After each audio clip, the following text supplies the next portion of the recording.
Many of us have seen the already infamous mugshot of President Donald Trump after he turned himself in Fulton County, Georgia. The district attorney of Fulton County, Fani Willis, brought charges against Donald Trump and several other, quote, co-conspirators over alleged crimes that District Attorney Willis says that Trump and his allies committed when President Trump challenged the results of the 2020 presidential election in Florida. Seeing this mugshot has impelled the American people to take a renewed interest in the various indictments that have been brought against former President Trump over the past few weeks. So today, I am going to be summarizing each of these 4 indictments and talking about the legal viability of each of them. But first, I want to encourage you all to check out MyPillow because politics can be very exhausting sometimes, but we all need a good night's sleep to stay sane and to also stay good, engaged American citizens. So I encourage you all to go to mypillow.com and check out their great products that you can get at a discount if you use the promo code Hartman, which is my last name, spelled Hartman. For a limited time, you will receive 60% off of the Giza Dream bed sheets. I own and sleep on these bed sheets. They are excellent.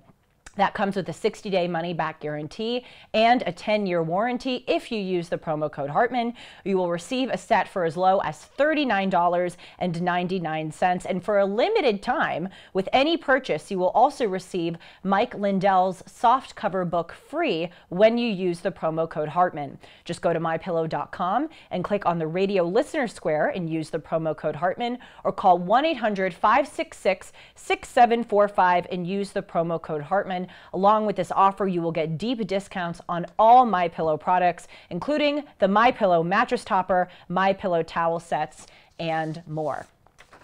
So there have been 4 indictments total that have been brought against former President Trump and some of his allies over the past few months. 2 of them are state indictments, and 2 of them are federal indictments. Because of our system of federalism here in the United States, which is basically that there is a divide between the federal government and 50 respective state governments, the United States has 2 separate, administratively, but somewhat overlapping in terms of the cases they adjudicate, court systems, a federal court system and a state court system. Federal court systems deal with violations of federal law, federal crimes, and state court systems deal with state crimes.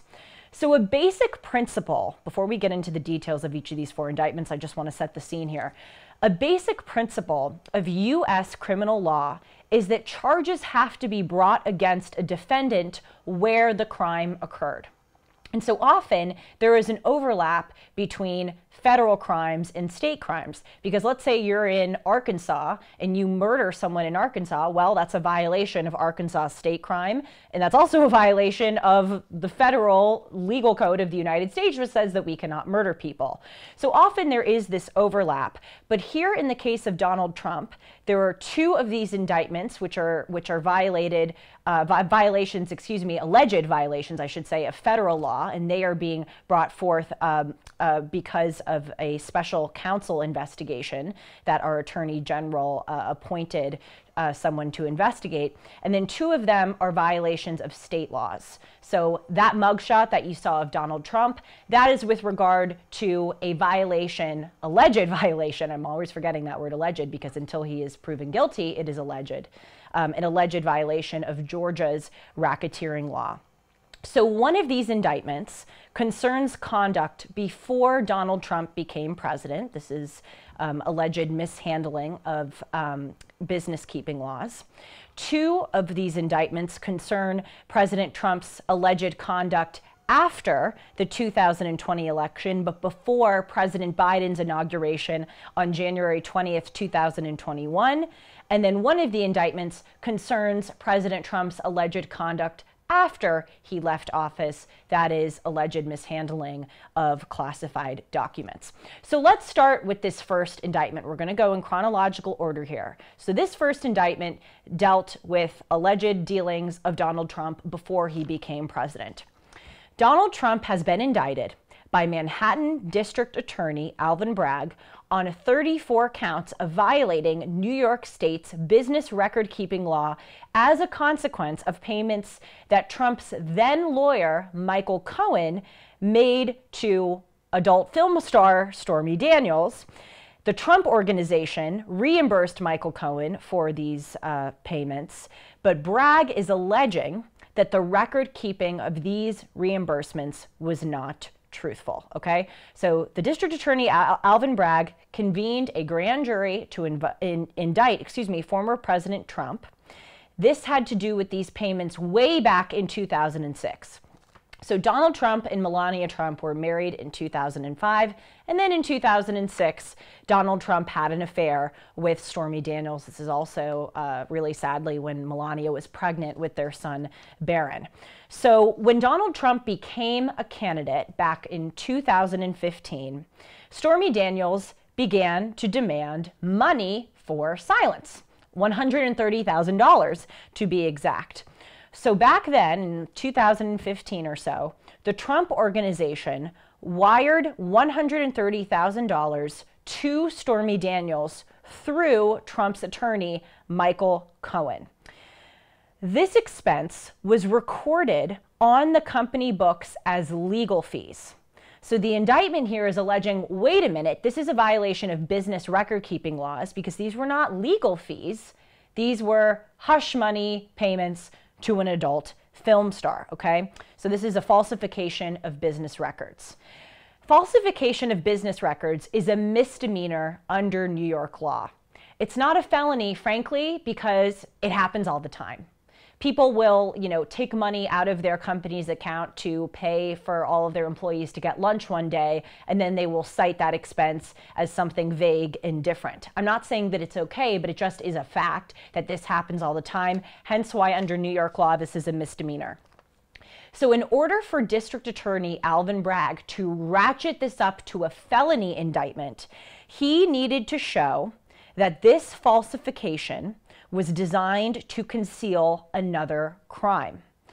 So Bragg is saying that this other crime that the falsification was designed to conceal was campaign finance violation. So this is when sort of the legal gymnastics come into play. How is the Trump Organization's payment to Stormy Daniels through Michael Cohen a violation of campaign finance violation? Well, District Attorney Alvin Bragg points to the Federal Election Campaign Act, which says that a contribution is any donation made, quote, for the purpose of influencing any campaign for the federal office.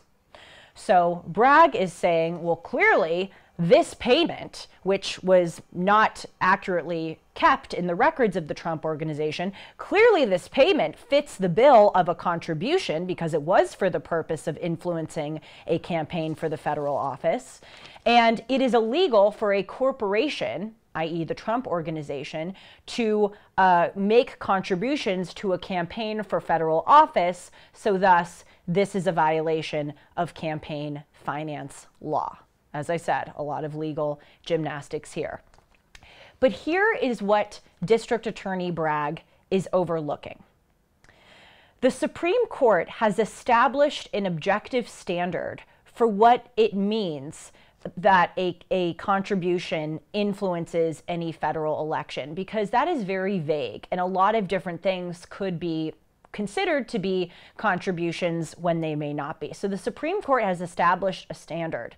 And what they have said is that basically, if you have a personal purpose besides a campaign purpose for a payment or a contribution, then that doesn't count as something that was intended to benefit the campaign. So let's use an example.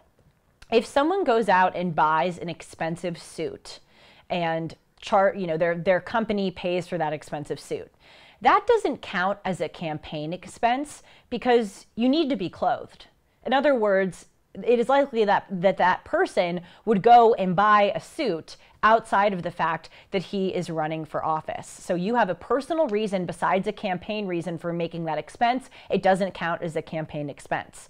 Now, if you are going and you're traveling and speaking to some of your constituents and you have a hotel or rental car expense, then that does count as a campaign expense. Because if you weren't running for president, then you wouldn't make that expense. If you were running for president, you would still buy clothes, but if you weren't running for president, you wouldn't stay at that particular hotel and rent a car.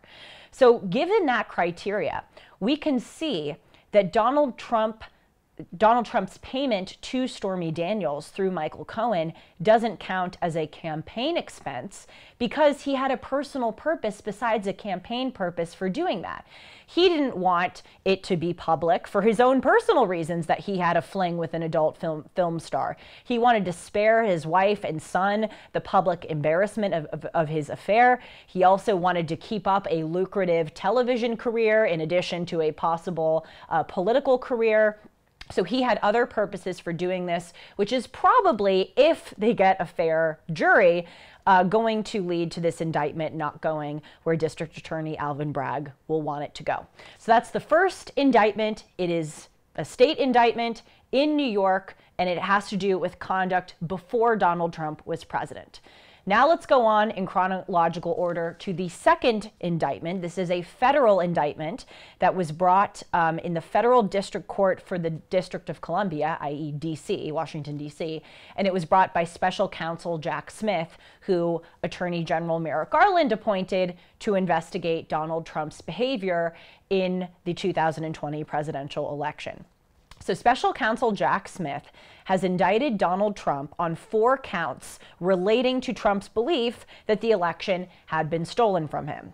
These 4 counts are conspiracy to defraud the United States, conspiracy to obstruct an official proceeding, that is the certification of electors in the Senate on January 6th, obstruction of an attempt to obstruct an official proceeding, again, that's the certification of certain electors, and conspiracy against rights. So this special counsel is saying that Donald Trump had a conspiracy to undermine the rights of American citizens to vote and to have their votes fairly counted.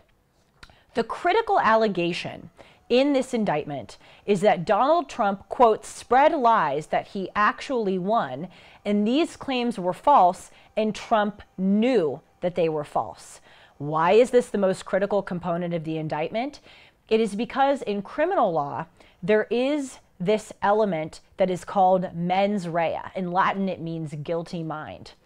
The prosecution in any criminal case has to prove that the person that they're going after, i.e. the defendant, knew that they were committing a crime and did so anyway. Why is this? It is because almost on a daily basis, there are a lot of Americans who may commit crimes, but they don't realize that they are committing a crime. For instance, let's say you are in an airport and you're traveling and you're at the Delta Lounge and you have one too many beers and you're kind of losing your bearings, and when you get up to leave, you pick up someone else's briefcase that isn't yours. And you go on the plane and you're halfway to Dallas and you look down and you realize, oh my gosh, I took someone else's briefcase. Does that mean that you stole? Does that mean that you committed a crime? No, because you were a little tipsy at the Delta Lounge and you didn't realize that this was not your briefcase. So in that case, the defendant would lack the mens rea, they would lack the guilty mind that is needed to prove that they committed a crime. Let's say you're picking up your kid from school and you have the radio playing and you're on the phone with someone and some kid gets into the back seat and slams the door and you're halfway home and you look in the rearview mirror and you realize, oh my gosh, that's not my kid. I was distracted. I didn't realize that it's my kid. You wouldn't be charged with kidnapping because you knew that, or you, didn't know that it wasn't your kid. So this critical allegation is that Special Counsel Jack Smith and the people who have indicted Donald Trump in D.C. are saying that he knew the claims of a stolen election were false, but he spread them anyway. This is where Donald Trump's defense may be able to, and legally, legitimately, get him off, because it is clear that Donald Trump truly believed that the election was stolen. And when he was challenging the counting of electors, when he was challenging the way that certain operations were held in various states, vote counting, he really thought that there was illicit activity happening that he wanted to combat. So the prosecution is going to have a really hard time being able to prove that Trump did have that guilty mind, the mens rea, that is a key element of criminal law to get someone proven guilty. This indictment also alleges that Trump organized a fraudulent, some say alternative as opposed to fraudulent, slate of electors in Arizona, Georgia, Michigan, Nevada, New Mexico, Pennsylvania, and Wisconsin. This indictment, though, does not accuse Trump of insurrection or sedition or conspiracy to do either. That is a big misconception, this idea that he has been charged with insurrection. That is not true in the case of this indictment or any others. Indictment number 3, going on in chronological order. This is the second indictment that has to do with Donald Trump's behavior while he was in office between the time of the 2020 presidential election in November and January 20th, 2021, when President Biden was inaugurated. This is the mugshot indictment. This is a state indictment brought against Donald Trump by the District Attorney of Fulton County, Georgia, Fani Willis, along with 18 other co-defendants. You see Donald Trump's mugshot, also Rudy Giuliani and some other people who have been charged in this indictment. And DA Willis has charged Trump on 13 counts relating to alleged violation of Georgia state's anti-racketeering law. The racketeering law is known as RICO. It stands for Racketeer Influenced and Corrupt Organization. So what is RICO? What is racketeering? That Google search has gone way up in the past few days, but lucky you, you don't even have to comb through all of the weird answers on Google. I'm about to tell you what racketeering is. Basically, racketeering is criminal enterprise, having a criminal enterprise and committing a bunch of crimes. As a background on RICO laws, they were first established in 1970 under President Richard Nixon. He passed the first RICO statute, a federal statute, and the purpose was to address the mafia's infiltration into American businesses. So since that federal statute, RICO statute, was passed, a lot of states also adopted RICO statutes. And again, this is so important to understanding this law. It is designed to go after like mob families, criminal enterprises with multiple people, multiple crimes. So there's a lot of requirements that have to be met in order to prove that someone had a RICO violation. So this is going to make it very hard, again, assuming that it is an impartial jury, to convict Donald Trump, because anyone with a legal background can look at these criteria and see that Donald Trump does not appear to have violated the RICO law. Some can argue that he may have violated other laws, but this indictment is alleging that he violated the Georgia state RICO statute. So let's look at some of these requirements. First, multiple people have to be involved in the acts of criminality, at least 2 people. And also, there need to be multiple acts of criminality. These are called predicate acts of criminality. There also need to be at least 2. Okay, so this is why Donald Trump is being indicted along with 18 other defendants, co-conspirators. So they're trying to fit that criteria. Crimes also, and this is the operating element of a RICO violation, crimes also have to be a part of a criminal enterprise over an extended period of time, that is 6 months to a year. But the problem is the alleged crimes of Donald Trump only occurred between November 2020 and January of 2021. So that does not fit the RICO criteria of an extended period of time. Also, the criminal enterprise, in addition to having multiple people, in addition to having over 2 predicate acts of criminality, in addition to committing crimes over a period of 6 months to a year, need to have an existence and structure that is discernible apart from the acts of criminality themselves. So if you and I get together and we decide to rob one jewelry store a month.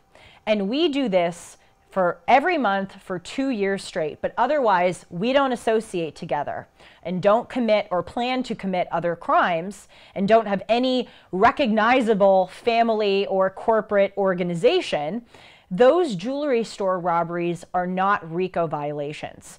They're certainly violations of other state and federal laws of stealing, but they're not RICO violations because there is no discernible, ongoing criminal enterprise or structure that is apart from our activity to rob the jewelry stores monthly. So Donald Trump and his allies' alleged racketeering does not fit this criteria. So many who are not fans of Donald Trump are even saying this was a stupid law for the district attorney of Fulton County to indict Donald Trump on because it does not fit the criteria. Again, also, because this is a criminal case, the prosecution is going to have to prove that in addition to violating the RICO statute, Trump had a guilty mind, the mens rea.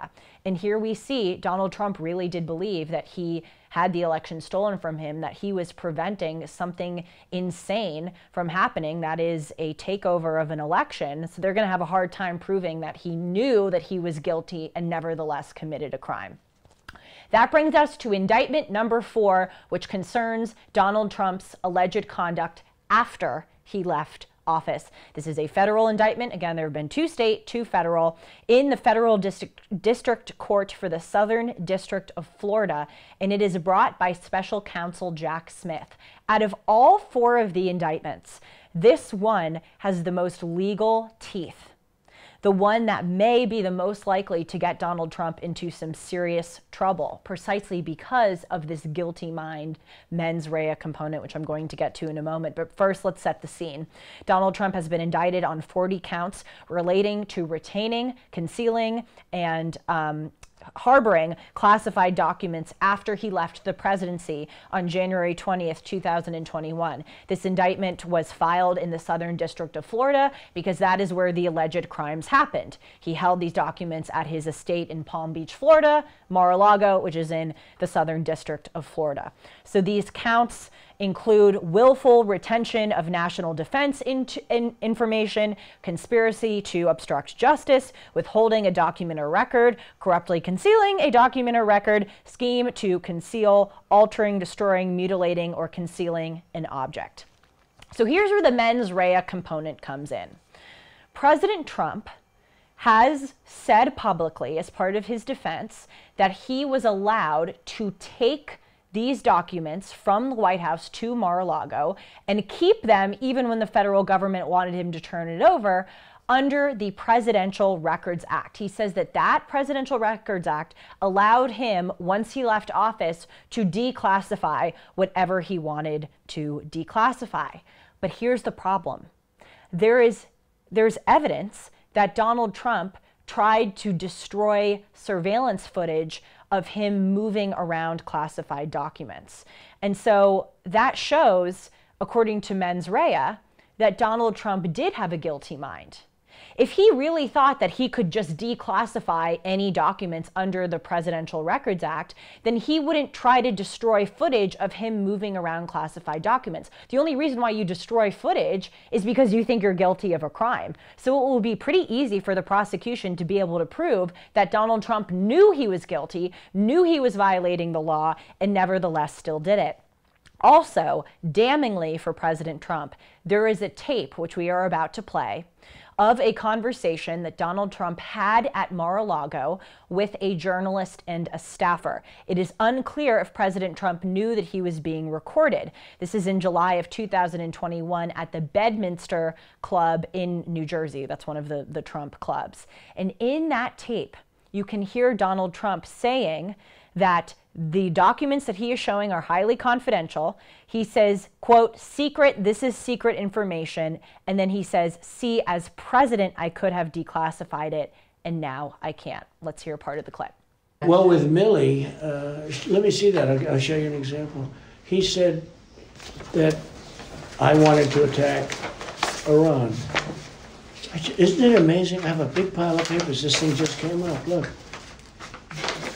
This was him. They presented me this. This is off the record, but they presented me this. This was him. This was the Defense Department and him. Wow. We looked at some. This was him. This wasn't done by me. This was him. All sorts of stuff. It's pages long. Look. He's showing classified Wait a documents. minute. Let's see here. Look at that. Yeah. I just found, isn't that amazing? This totally wins my case, you know. Except it is like highly confidential, secret. This is secret information. Yeah. See, as president, I could have declassified it. Now I can't, you know, but this is classified. Now we have a problem. Isn't that interesting? Yeah. It's so cool. So right there, see, as president, I could have declassified it. Now I can't. He's admitting that he knows that he is committing a crime, that what he's doing is against the law, and he's doing it anyway. So this, again, this indictment out of all of them, probably going to be the worst for President Trump. So now that we've established a summary of these 4 indictments, 2 state, 2 federal, 1 concerning his conduct before the presidency, 2 concerning his conduct during, and 1 concerning his conduct after, let's zoom out for a little bit. A lot of the things that people are saying have to do with the timing of these indictments. The prosecution, the people who are going after Donald Trump, have had over 2 years to bring these charges against him. In the case of that first indictment concerning Donald Trump's behavior way back in 2006 and in 2015, there was 8 years of time that Manhattan DA Alvin Bragg or the previous DAs before him in Manhattan could have brought these charges. But instead, all 4 of these indictments are happening in the past few months, conveniently before Donald Trump may be the nominee for the Republican Party for the 2024 presidential election. So a lot of people are saying if they really cared about the fact that Donald Trump committed crimes, or that he obstructed justice, or that he, was reckless with national defense information, they would have very quickly gone after him right when it happened. But instead, they've waited a long time, and it's clearly just political, trying to get him right before he may be the nominee for the presidency. Also, this presents an issue because the prosecution has had a lot of time to mount their case, and the prosecution now wants Donald Trump to be tried before 2024, the election, not the year 2024, before November of 2024. So there's a legit argument that, wait a minute, the prosecution has had all this time, the defense doesn't have enough time to combat the case, and it's not fair to have these uneven timelines. That's global point number 1. And global point number 2 is this. Whether you love Donald Trump or hate Donald Trump, we have to acknowledge that a lot of his actions, whether they are classified document handling or his challenge of the 2020 election, have to do with extreme paranoia and jadedness over all of these things that he has been accused of during his political career. There has been such a witch hunt against this man. And I think that he behaves in these ways that are contrary to his best interest because he is so kind of like traumatized and so on the defense because of all of the lies that have been said against him. I mean, they lied that he stole the election in 2016, that the Trump campaign colluded with President Vladimir Putin of Russia. And then it was found out that that was a hoax. It was literally, the whole Russia collusion thing was a hoax. The Clinton campaign hired a law firm which hired Fusion GPS to hire Christopher Steele, who was a spy, to essentially make up information about President Trump's alleged collusion with Russia. Charles Dolan, who was one of the main witnesses contributing to this Steele dossier, which was the basis of the whole Russia collusion hoax, he testified under oath that he made it up. That he just heard some rumors on TV that Trump had colluded with Putin, and he just made it up, and that got into the document which was the basis of this whole witch hunt. The FBI issued these FISA warrants which were based on this phony Steele dossier, and that got the FBI able to spy on Carter Page and other members of the Trump campaign. The FBI has since said that they have reformed their practices, but that has done enormous amounts of damage to our country and to Donald Trump. The impeachments, the two impeachments brought against Donald Trump were crazy. They lied constantly about him outside of the Russian collusion hoax and the impeachments. I mean, they accused him of going, this is one of the many lies, to a cemetery in France that was given to Americans who died in the Allied liberation. And all of these media outlets claimed that Donald Trump said, quote, "Why should I go to that cemetery? It's filled with losers." The Atlantic ran a huge piece about this. And it turned out that Trump didn't even say it. They lied that he was this horrible authoritarian. There was a presidential historian in the mainstream media, Michael Beschloss, who after Trump went on a balcony at the White House and waved to the American people, he tweeted, "In America, our presidents have generally avoided the strongman balcony scenes. That's for other countries with authoritarian systems." So he was smeared constantly. Before the 2020 election, Twitter suppressed the Hunter Biden laptop story, said it was Russian disinformation when it turned out to be true. They lied that Trump was a white supremacist. They lied that he initiated this Muslim ban. It was not a ban, it was a restriction on traveling. So I think Trump was so jaded and traumatized that he behaved in these really irrational ways. And I think he just kind of said, F it. They're going to come after me anyway. I might as well do and say what I want to do. Again, love him or hate him, we have to acknowledge that dynamic, and we have to acknowledge that people have gone after him many times, unfairly so. Thank you so much for joining me today. We will obviously keep you abreast of certain developments with each of these 4 indictments and perhaps other indictments that may come along the pipeline. A lot of conservatives are making jokes online that Trump tripped. He's going to be indicted for a violation of an obscure tripping law. So we will keep you updated as events unfold. Thank you so much for being here. Reminder to hit the subscribe button down below if you like this video, and I'll see you soon.